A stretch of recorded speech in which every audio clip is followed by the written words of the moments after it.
같이 기도하시겠습니다. 하나님 참 감사합니다. 하나님 언제나 신실하게 우리를 인도하시고 또한 우리의 연약한 믿음에도 불구하고 하나님 날마다 우리에게 사랑과 은혜로 함께하여 주시니 참 감사합니다. 하나님 우리가 이 어려운 시간을 보내는 가운데 낙담하지 않는 것은 온전히 주님께서 날마다 성령을 통하여 우리에게 말씀하고 계시고 우리의 앞길을 비춰주시기 때문입니다. 하나님 지금 어려움 당하고 있는 우리의 사랑하는 형제 자매들을 기억하여 주시고 하나님 그들의 삶 가운데 깊이 간섭하여 주시고 말씀하여 주시길 원합니다. 그리고 또한 우리가 주님의 말씀을 통해 그 주님의 뜻을 분별하기를 소원합니다. 주님의 말씀을 깨닫기를 소원합니다. 주님의 마음을 이해하기를 원합니다. 하나님 오늘 말씀 가운데 그러한 것들을 말씀하여 주시고 또한 우리가 주의 자녀된 자로서 이 어려운 시간들을 어떻게 보내야 하는지 주님께서 직접 말씀하여 주시기를 간절히 소원합니다. 주님 감사합니다. 이 말씀을 통하여 주님만이 영광 받으시기를 소망하며 이 모든 말씀 살아계신 우리 주 예수 그리스도의 이름으로 기도하였습니다. 아멘. 오늘 하나님께서 저에게 주신 말씀은 마태복음 7장 7절부터 12절까지 말씀입니다. 마태복음 7장 7절부터 12절까지 말씀입니다.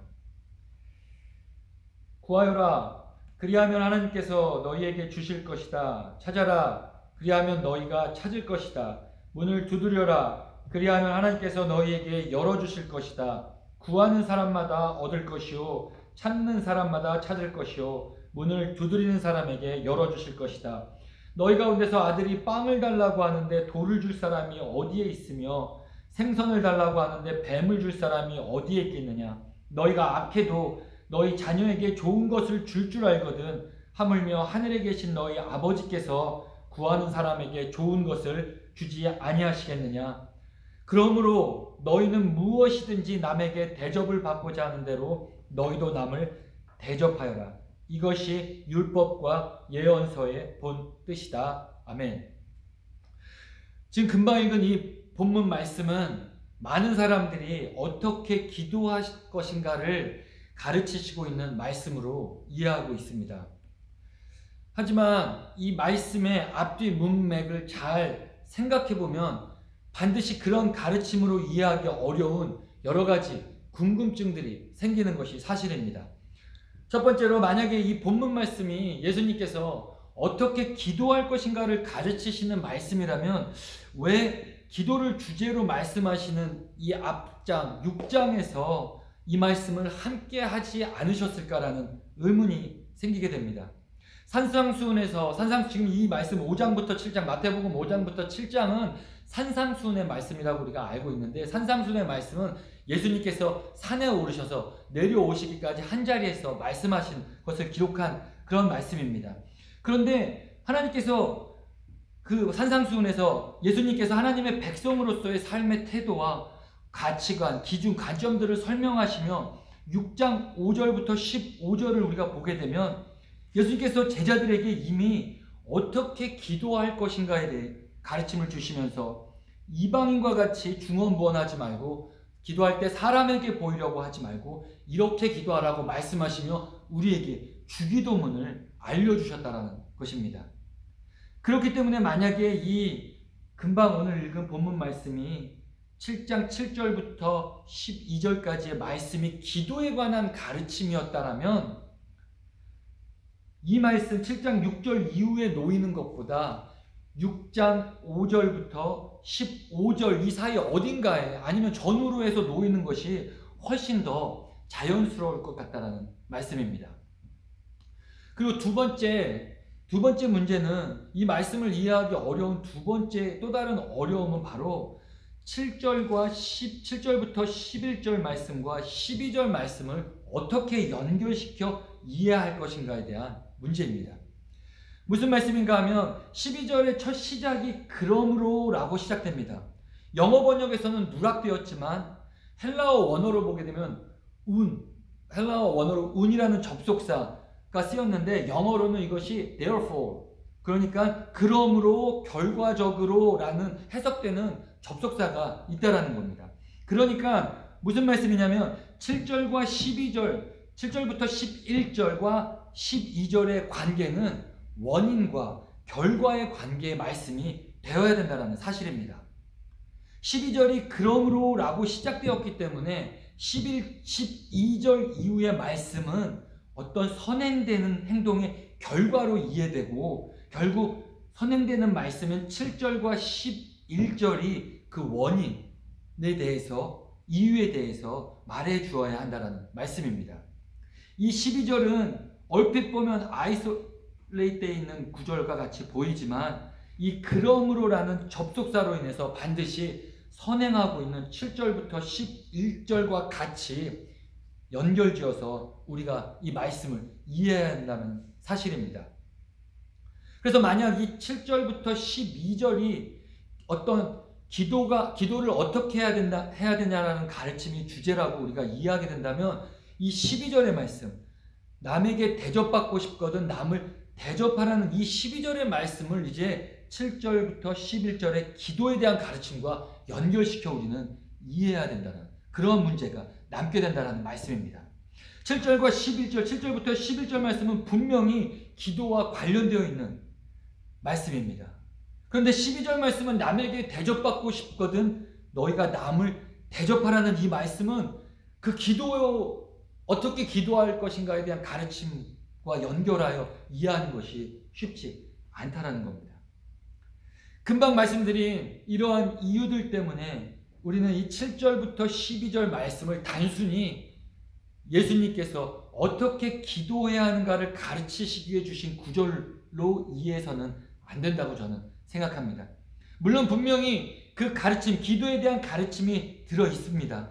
하지만 이 말씀의 핵심은 기도를 어떻게 해야 하나가 아니라는 말씀입니다.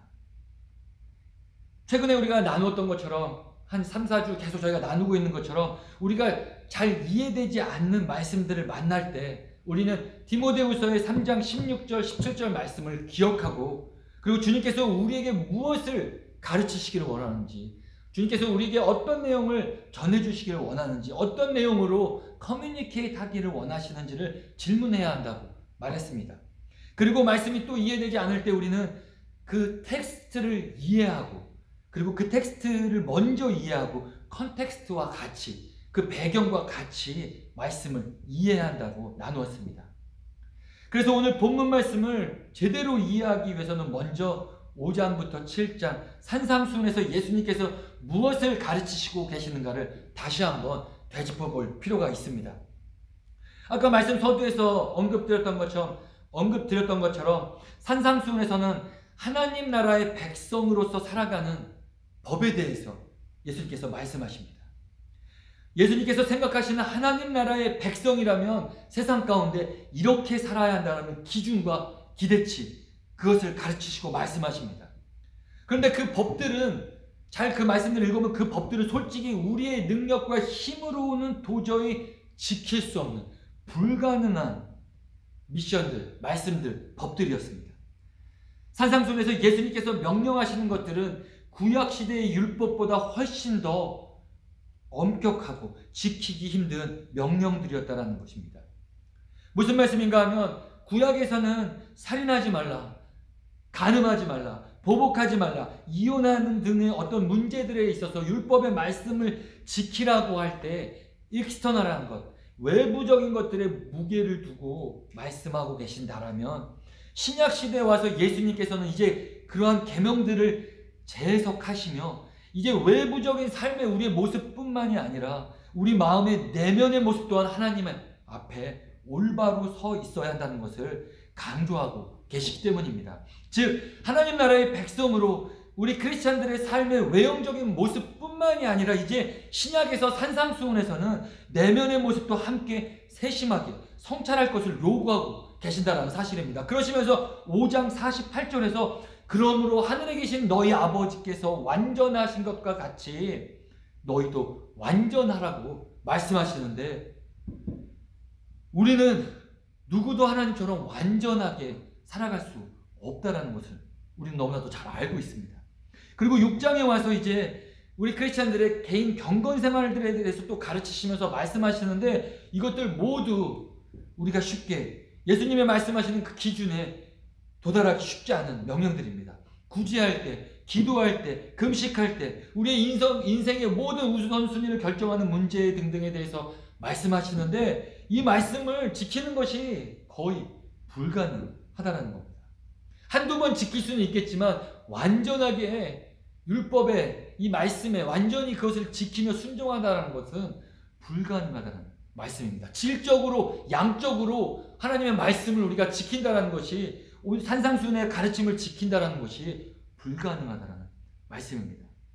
그래서 이 산상수훈의 말씀들을 우리가 진지하게 묵상하다 보면 우리는 구약에서 율법이 요구하는 의로운 삶보다 산상수훈, 신약에 말씀하시는 이 산상수에서 말씀하시는 예수 그리스도의 의로운 삶에 대한 익스펙테이션이 훨씬 높다는 것을 우리는 알게 된다는 겁니다. 그래서 어떻게 보면 이 산상수훈의 말씀, 우리의 죄를 깨닫게 하는 데는 유익하지만 우리의 연약함을, 우리의 죄성을 발견하는 데는 유익하는 가르침이지만 여기서 이 말씀이 끝나게 된다면 우리는 현실 속에 살아가며 디스커러지 되어 신앙인으로서 용기를 잃게 되어 살아갈 수 있는 말씀들이었다는 것입니다. 그렇기 때문에 산상수훈의 가르침이 여기서 멈추지 않았습니다. 이제 오늘 본문 말씀 이후로 예수님께서는 산상수훈의 주제를 턴하시며 7장 7절 이후의 말씀에서 우리를 소망의 메시지로 인도하고 계시는 것을, 초대하고 계시는 것을 우리는 발견하게 됩니다. 산상수훈의 초반 중간에서의 가르침을 통해 예수님께서는 율법을 재해석하시며 우리의 연약함과 죄성을 더욱 드러내셨습니다. 우리 인간들의 힘으로는 세상을, 하나님의 말씀을 세상에서 살아가며 지킬 수 없다라는 것을 말씀하시고, 우리의 능력으로는 하나님의 말씀의 기준과 기대치를 만족할 수 없다, 절대로 만족하며 살아낼 수 없다라는 것을 드러내시고, 그리고 이제 산상수훈 마지막 부분이 오늘 7장 7절 이후의 말씀에서 우리가 그 지킬 수 없는 율법의 말씀들을 지키며 살아가기 위해 기억해야 할 일들을 어떻게 지킬 수 있는가에 대해 알려주시고 계시다는 말씀입니다. 예수님께서는 산상수훈에서 자, 너희가 이제 하나님의 자녀로 살기를 원한다면, 너희가 크리스찬으로 살기를 원한다면, 너희가 하나님 나라의 백성으로 살기를 원한다면 넘버 1부터 넘버 10까지 이러한 것들을 지켜내야 된다라고 말씀하시는데 그것들은 우리가 지킬 수 없는 말씀들이었다는 겁니다. 그래서 이제 그 넘버 1부터 10까지의 그 모든 태스크들과 율법의 계명들과 말씀들을 감당하기 위해, 그 말씀들을 지키며 살 수 있기 위해 우리가 무엇을 해야 하는지 오늘 말씀 이후로 가르쳐 주시고 계시다라는 사실입니다. 그래서 7절부터 12절 말씀을 이해할 때 우리는 이 기도를 해야 할 것인가에 대해, 어떻게 기도를 해야 할 것인가에 대해 초점을 맞추어 묵상하기보다는 금방 말씀드린 이러한 맥락에서 무엇을 구할 것인가에 초점을 맞춰 묵상해야 된다는 말씀입니다. 7절부터 11절 말씀 먼저 잠깐 보겠습니다. 이 말씀은 우리가 신앙생활을 하면서 너무나 많이 접했고 많은 설교를 들었고 암송했던 너무나 친숙한 말씀입니다. 7절 8절 말씀에 구하고 찾고 두드리라. 그러면 구하는 사람은 얻게 되고 찾는 사람은 찾게 되고 문을 두드리는 사람마다 열어주신다라는, 바로 이 말씀으로 인해 응답이 있을 때까지 기도는 끈기 있게 쉬지 말고 계속해야 된다라고, 그런 가르침이라고 우리는 말씀을 이해하게 됩니다. 그리고 9절부터 11절에서 주님은 비유를 하나 주시는데 하나님과 우리 관계를 아버지와 자식의 관계로 설정하시고, 떡을 달라고 하는 자식에게, 생선을 달라고 하는 자식에게 돌이나 뱀을 주는 그런 아버지가 어디에 있겠냐라고 말씀하시면서 분명히 그 사랑하는 아버지는 그 구하는 것을 반드시 주신다라는 것을 확신시켜주고 있는 말씀입니다. 같은 내용의 말씀을 기록하고 있는 누가복음 11장에서도 달걀을 달라는 자녀에게 전갈을 줄 사람이 어딨냐라고 반문하며 아무리 악한 인간의 아버지라도 자신의 자녀들에게는 좋은 것으로, 가장 귀한 것으로, 가장 맛있는 것으로 자녀들에게 주게 되어 있는데, 하물며 선하시고 인자하시고 사랑이 많으신, 끝이 없으신 그 우리의 하나님 아버지께서 어찌 그 자녀들이 구하는 것들, 간청하는 것들, 필요한 것들을 주시지 않겠느냐라고 말씀하고 계신다는 겁니다. 그래서 7절부터 11절의 이 말씀의 포인트를 아무리 악한 아버지라도 집요하게 구하고 찾고 두드리면 자녀들에게 바라는 것을 주게 돼 있는데 우리의 하나님 아버지, 그렇기 때문에 당연히 우리의 끊임없는 간구에 응답하실 수밖에 없다라는 말씀의 의미로 해석한다는 겁니다. 그런데 여기서 우리가 한 가지 깊게 생각해 봐야 할 것은 아까 말씀드린 것처럼 구하라, 찾으라, 두드리라고 말씀하실 때 과연 무엇을 구하고 무엇을 찾고 두드려서 무엇을 얻으려 하는 그 목적어가 무엇인가를 질문해야 된다는 말씀입니다. 9절부터 11절의 이 아버지 자녀의 비유의 말씀으로 인해 우리는 종종 구하고 찾고 두드리는 그 목적어가 바로 우리 마음속에 있는 모든 기도의 제목들, 간구들이라고 생각하게 됩니다. 그래서 그것이 물질적인 것이 될 수도 있고 건강이 될 수 있고 관계의 회복이 될 수도 있고 믿음이 될 수도 있고 믿음을 키워달라는 기도의 제목이 될 수도 있고 어떤 영적인 것들이 될 수도 있던 간에 어쨌든 간에 하나님께서 아버지 된 마음으로 자녀들이 구하는 그 모든 우리의 간구들을 어떻게 주시지 않겠느냐라고 하며 그 목적어가 우리 마음속에 있는 기도의 제목들이라고 이해하게 된다는 말씀입니다. 분명히 그러한 의미가 담겨 있습니다. 분명히 그러한 의미가 담겨 있습니다. 만약 오늘 본문 말씀 7장 12절에서 마지막 9절 이 12절 말씀이 없고 그리고 이 말씀이 산상수훈의 맥락에서 이해할 필요가 없다면 7절부터 11절까지 이 말씀은 금방 말씀드린 것처럼 끊임없이 기도를 하라, 끊임없이 간구를 해야 된다 라는 말씀으로 해석하는데 전혀 무리가 없다라는 겁니다. 하지만 서두에서 말씀드린 것처럼 오늘 본문 말씀 이 마태복음 7장 7절부터 12절 말씀에서는 이 12절의 그러므로라는 접속사로 시작하는 12절 말씀과 같이 이해되어져야 되고 그리고 두 번째로 이 산상수훈이라는 큰 맥락에서 연결시켜서 이 말씀을 이해해야 되기 때문에 누가복음에서 말하는 것처럼 해석하고 있는 것처럼 분명히 이것은 끊임없이 간구해야 할 것을 기도할 때 끊임없이 간구해야 될 것을 가르치는 해석이 분명 가능하지만 그것을 넘어선 또 다른 의미가 예수님의 다른 의도가 있을 수 있다라고 우리는 유추해야 된다는 말씀입니다. 유추해 볼 수 있다라는 말씀입니다. 그리고 12절 말씀을 잠깐 다시 보게 되면 그러므로 너희는 무엇이든지 남에게 대접을 받고자 하는 대로 너희도 남을 대접하여라. 이것이 율법과 예언서의 본뜻이다. 이 말씀은 우리로 마태복음 22장에서 예수님과 한 율법 교사의 대화를 떠올리게 만듭니다.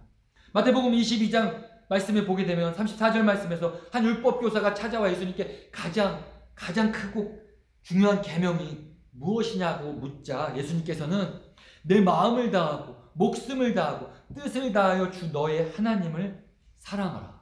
그리고 둘째 계명도 이와 같은데 내 이웃을 내 몸과 같이 사랑하라고 말씀하십니다. 그 율법교사의 질문은 구약에서 요구하고 있는 613개의 율법들 중에 어느 것이 가장 중요하다라고 생각하시냐라고 하나 찝어달라고 부탁했지만 그 질문에 대한 우리 예수님의 대답은 613개의 모든 구약의 율법은 다른 것들이 아니다.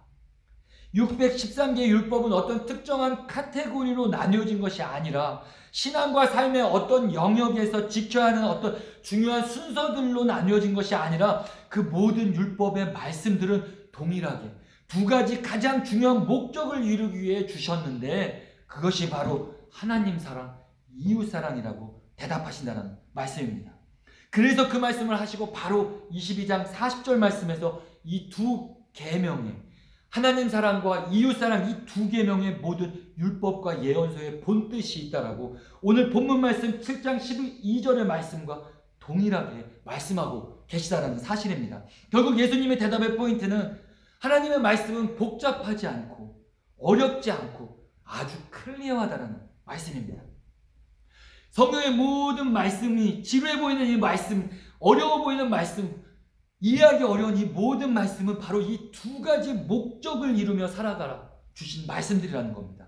십계명도 이 두 가지 목적을 이루기 위해 주신 명령들이고 모세오경의 말씀도 역사서의 말씀도 예언서의 말씀도 시가서의 말씀도 사복음서의 말씀도 바울서신도 모두 다 이 두 가지 계명 하나님 사랑과 이웃 사랑을 실천하며 살아가게 하기 위해 여러 가지 다른 상황과 이스라엘의 역사를 통해 다른 각도에서 설명하고 가르쳐주고 계시다라는 것입니다. 예수 그리스도께서 이 땅에 오신 이유도, 이 땅에 오셔서 우리를 성육신하셔서 우리를 구원하신 이유도 바로 이 두 가지 목적을 이루며 우리가 살아갈 수 있도록 하시기 위함이었다는 말씀입니다. 이 가장 두 가지 중요한 계명이 하나님 사랑, 이웃 사랑은 그래서 절대로 떨어져서 생각할 수가 없습니다. 하나님 사랑 없이 이웃을 사랑할 수 없습니다.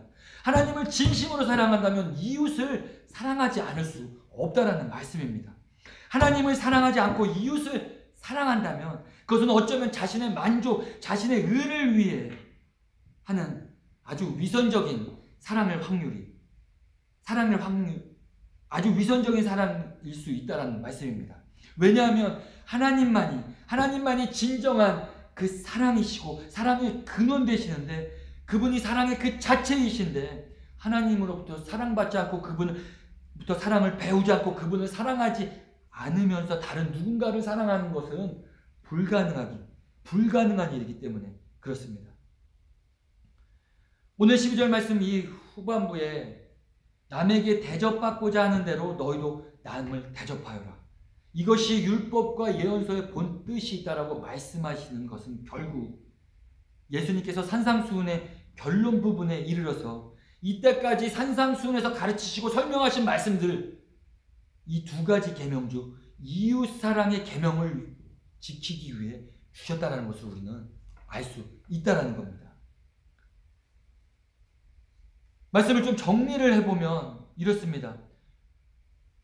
5장부터 7장까지 산상수훈의 말씀을 통해 예수님께서는 하나님의 백성들이 세상 속에 살아가며 하나님 나라 백성으로 살아가야 될 의무들을 말씀해 주셨고, 그 모든 의무들은, 말씀들은, 계명들은 지키는 것이 쉽지 않은 일이라고 하셨습니다.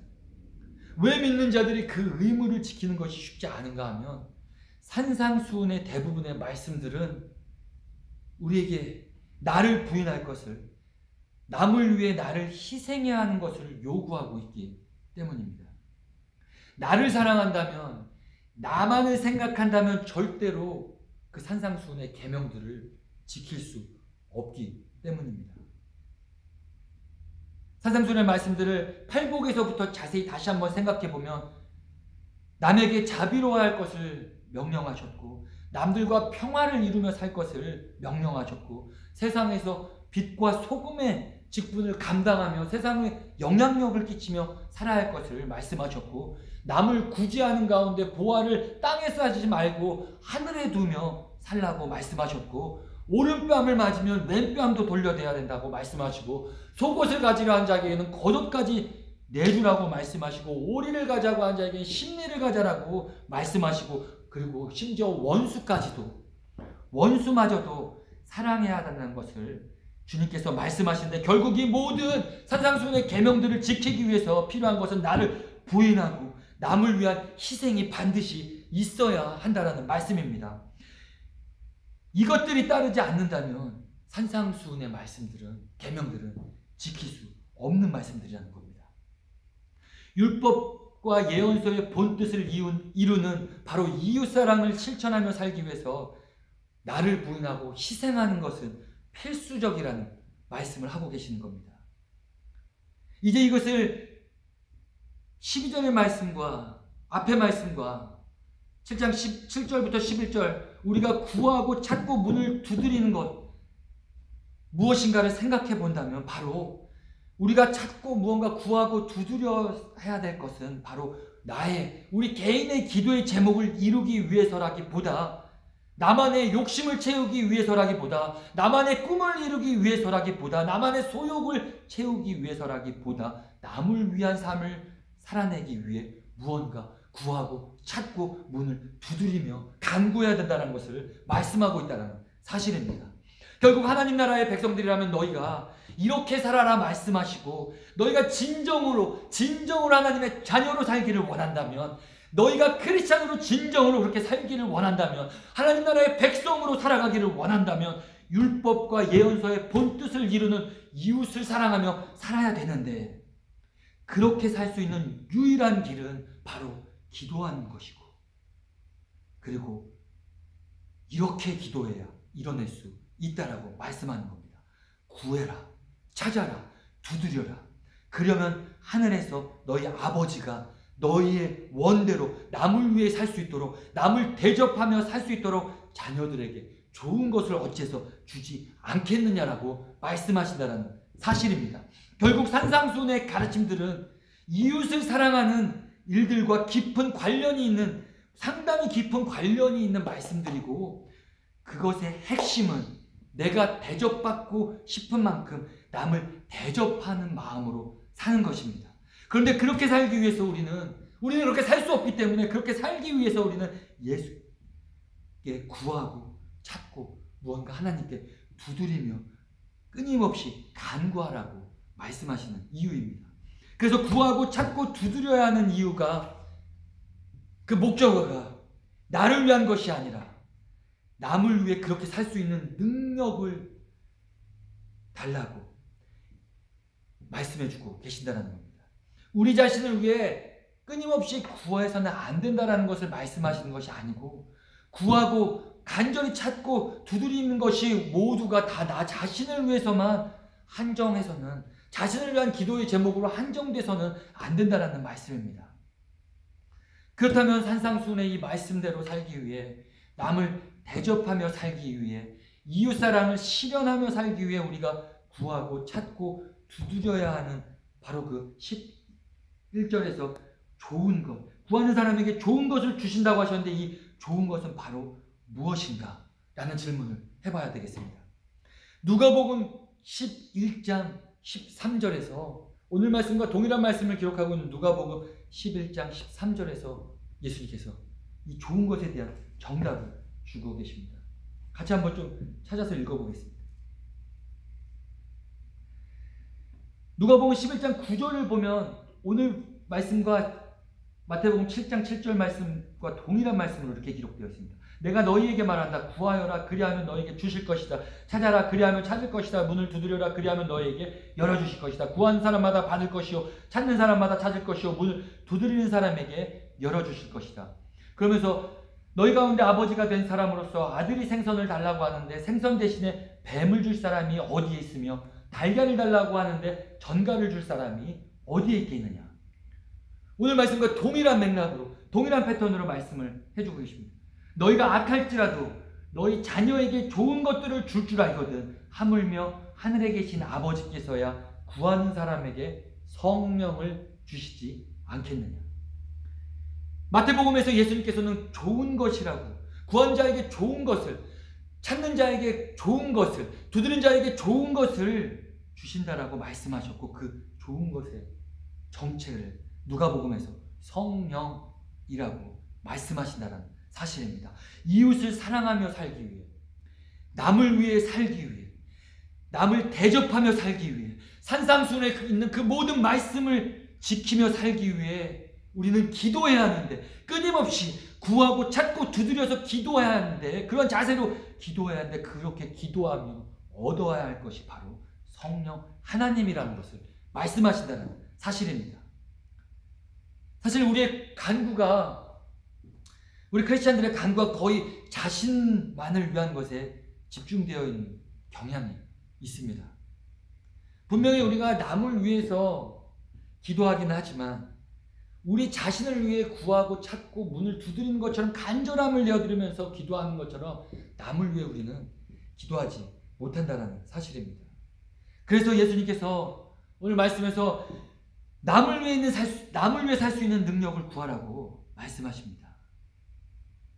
그 능력의 근원 되시는, 남을 위해 살 수 있는, 하나님을 위해 사랑하며 하나님을 사랑하며 살 수 있는 그 능력의 근원 되시는 성령 하나님을 구하라고 말씀하신다는 사실입니다. 예수님께서는 오늘의 이 말씀을 통해 우리에게 구해라, 찾아라, 그리고 문을 두드려라. 하지만 그 모든 것이 우리 자신만을 위한 것이 되어서는 안 되고, 우리 개인의 소욕을 위한 간구만 되어서는 안 된다. 그것으로 한정되어서는 안 되고, 남을 위해 살기를 원하는 마음을 기도와 간구 가운데 우리에게 내어드리라고 명령하고 있는 말씀이라는 것입니다.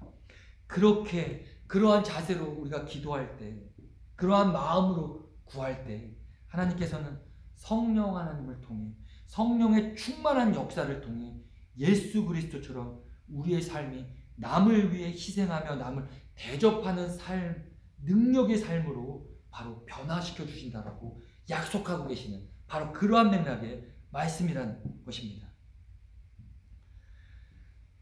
구약과 신약성경 전체의 가장 중요한 핵심 계명인 하나님 사랑과 바로 이 이웃 사랑을 실천하며 살 때 우리 크리스찬들은, 세상 사람들은 모르겠습니다. 하지만 우리 크리스찬들은 그렇게 살 때, 하나님을 사랑하고 이웃을 사랑하며 살 때 가장 행복하게 살아갈 수 있습니다.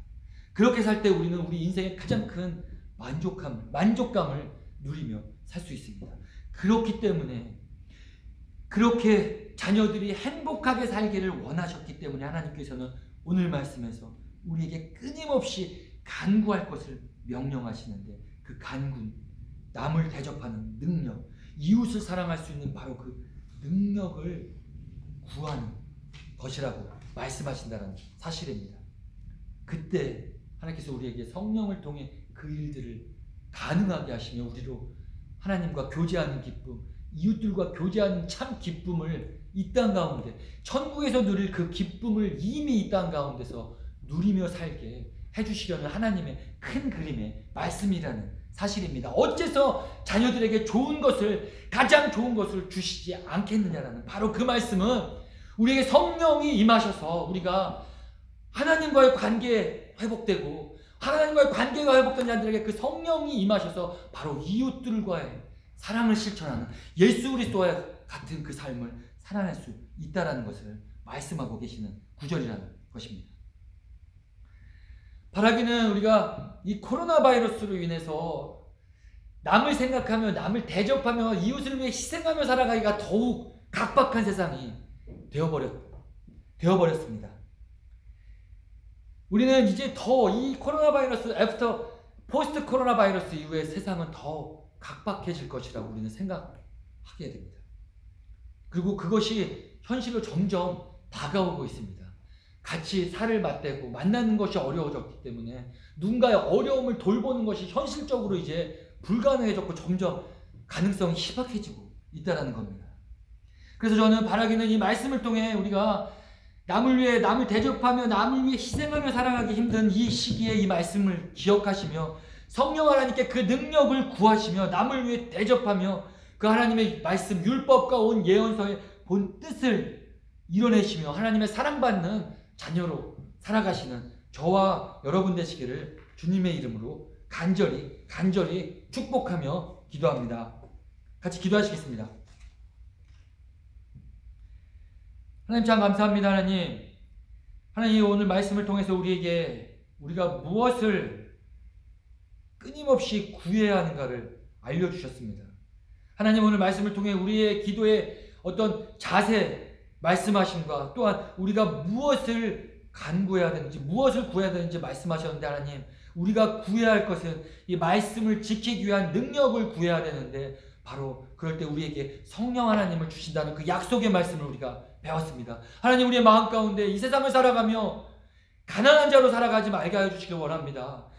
하나님 우리가 마음 가운데 성령 하나님으로 인해 풍요로운 자의 삶을 살아내게 하여 주시기를 간절히 소원합니다. 하나님 우리의 청년들의 삶 가운데 우리가 없어서가 아니라 하나님 우리의 마음은 주님께서 주시는 그 성령의 능력으로 인해서 마음이 더욱더 풍요로워지고, 또한 그 삶이 우리의 눈이, 우리가 또한 어려운 사람들을 돌아보는 그 풍요로운, 우리가 가진 것이 아버지의 것이고 우리의 모든 것이라는 그 마음가짐으로, 그 믿음으로 풍요로운 자의 삶을 살아내게 하여 주시기를 간절히 소원합니다. 하나님 이 말씀이 우리의 마음 안에 깨우쳐지게 하여 주시기를 간절히 소원합니다. 주님 우리가 주께 간절히 구하기를 소원합니다. 하나님을 더 사랑하기를 간절히 구하기를 소원합니다. 그렇지만 또 그와 더불어 이웃들을 사랑하게 간절히 구해야 됨을 우리가 잊지 않고 날마다 하나님 앞에 나가는 자들 될 수 있도록 인도하여 주시기를 간절히 소원하며 이 모든 말씀 살아계신 우리 주 예수 그리스도의 이름으로 간절히 기도했습니다.